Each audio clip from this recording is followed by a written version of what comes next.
Here we are at Anime LA, and I am standing here with lead singer of Midnight Shinigami, who we met up at Anime Vegas this year. And I gotta tell you, I had never heard of their music before. I saw them in the lineup over for AX last year, but I didn't really listen to them till we were in Vegas. I gotta tell you, you guys kicked ass. Thank you very much. And it's very rare for me to get into a new band or new type of music or anything, but I mean, you guys just you hit every note. You guys got it down. I mean, and just you guys move around the stage. Everything that you expect from entertainment. Definitely, you guys delivered.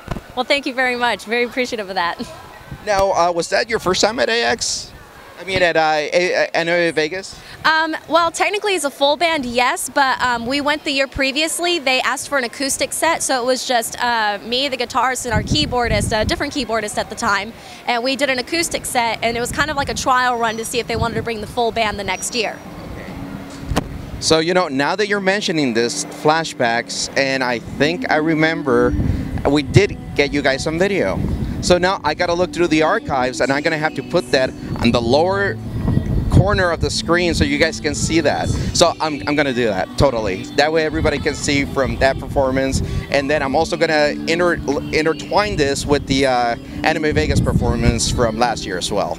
So, and I definitely, we had these questions lined up, and I just totally, with everything that's been going on here, it's just so busy, and so. Locations being lost. I know, it's like all of a sudden, we had a press lounge this year, and then all of a sudden it's gone.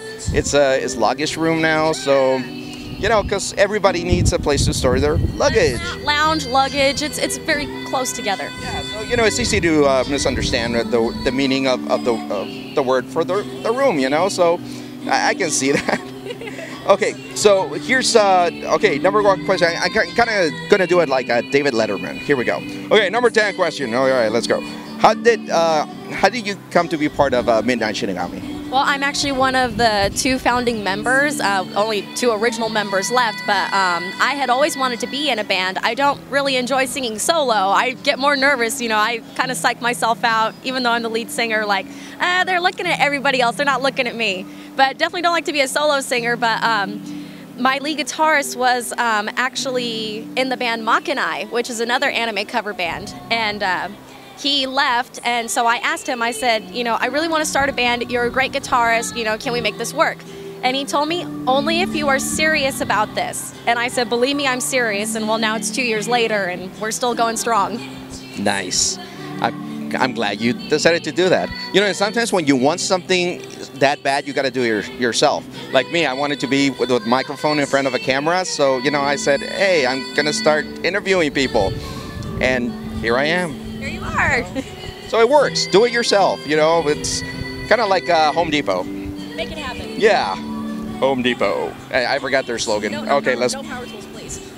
Yeah, keep those away. Definitely. With me especially, it's a disaster. Okay, now, about how many events have you performed at? Honestly, even though we've been around for 2 years, we haven't done as many as we'd like to. A lot of conventions are all over the U.S., so we can't necessarily afford to travel all the time. So, I mean, like, there's shows on the East Coast that we'd love to play. I've gone to the East Coast solo, like I performed at Taki in Pennsylvania. Wonderful little convention, wonderful people. I love going. But pretty much we kind of stick to the West Coast. We want to start doing Northern California, but pretty much we've been sticking with Southern California and Las Vegas. But we're actually going to be at an event towards the end of this month. On January 26th, we're going to be at 2nd Street Jazz. 2nd Street Jazz is actually going to be closing. So we're having like a final event there, a big, you know, shindig. A bunch of bands are going to be playing, great people. So we're going to be there to kind of let it go with a bang. And I noticed you guys played there last month too. It was kind of like a last minute thing. It was extremely last minute, like, hey, you have about a week, and we actually just got 2 new members. We didn't even get to practice. We just got together and did the show, and it actually turned out great. We have a wonderful lineup now. Like, I fully intend on not letting a single one of them go. If I have to, I will tie them up, throw them in a closet, pull them out for shows. I like that.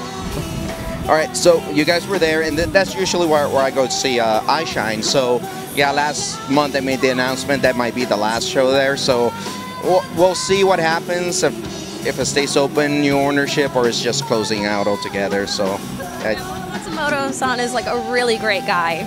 I really hate to see this place go. I really liked it there. So if you guys didn't get to go, you missed out. A lot of good music, a lot of great people, a lot of good drinks. I gotta say, definitely. Midori Sour. Whew. Now, when did you first know you wanted to sing?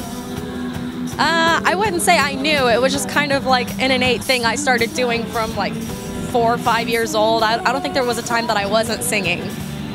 It's just something that you... Always have done. It was there. It pretty much when I was a kid, it was either I want to be in the movies or I want to sing. Well, singing is a little more portable, and like movies and stuff, you have to be on location, and I don't have time for that.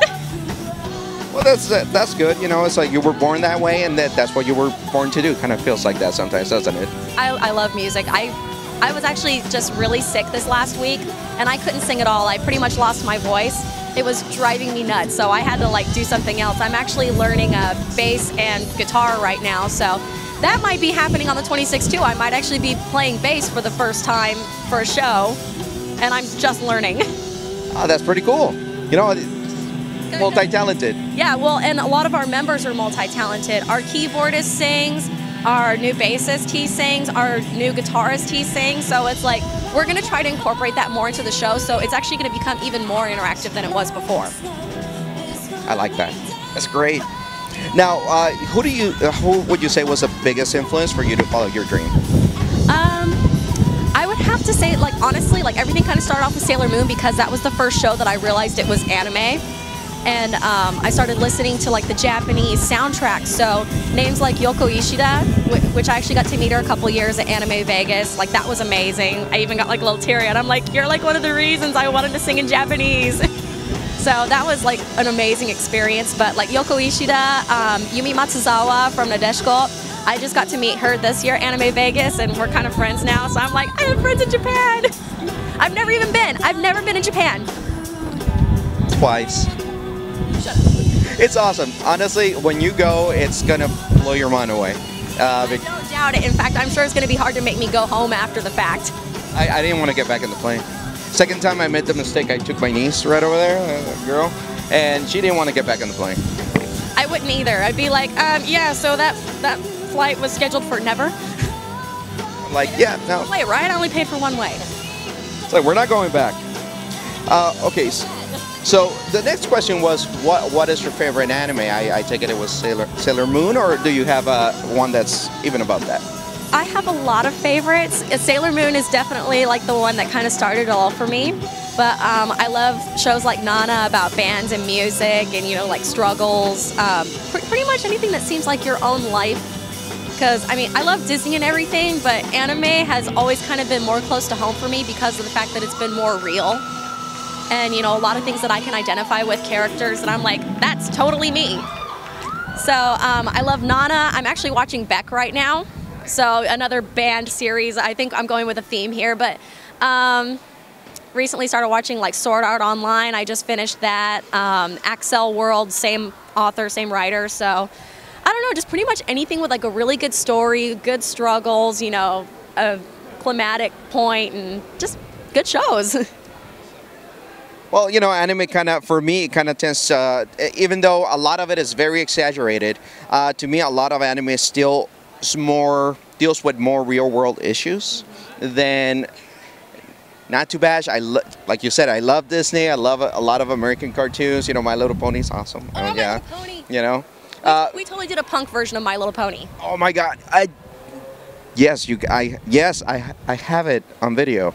You know, I'm gonna put this at the end of this interview so that everybody can see that. I'll send you like the actual recording, and then like you have the file. Awesome, even better. That's great. Interview is, you know, you get all sorts of ins, you know, music, videos, and all that. So why I really interview people. Free stuff. Free stuff. Can't go wrong with that. Now, what advice would you give to our viewers back home about how to follow their dreams? If they want to be voice actors, they want to be singers, they want to be screen actors, what advice would you give them? I think the first thing is to actually get up and do something. You can't just sit and dream about it and expect something to fall into your lap. And honestly, I started the same way. I was just going, okay, you know, I'll go do karaoke contest at Anime Expo, and like things will just start happening. No, you have to go out and you have to get it. You have to keep trying for different things. If something's not working, move on to the next thing. But if you just sit still, your life's gonna pass you by, and then that's one of those like, well, what if? I agree. That's very good advice for everyone back home. People make connections and just keep moving forward. Well, I think the next stop is to actually just go to Japan and start trying it there. I mean, I feel like I've kind of done most of the things I can do here. Like, obviously, I'm going to keep moving with the band, and, you know, hopefully that goes somewhere. But I definitely want to, my big dream would be to get the band to Japan and see what we can do there. You know what? If you guys are dedicated and devoted and you want it bad enough, you guys can make that happen, definitely. Yep.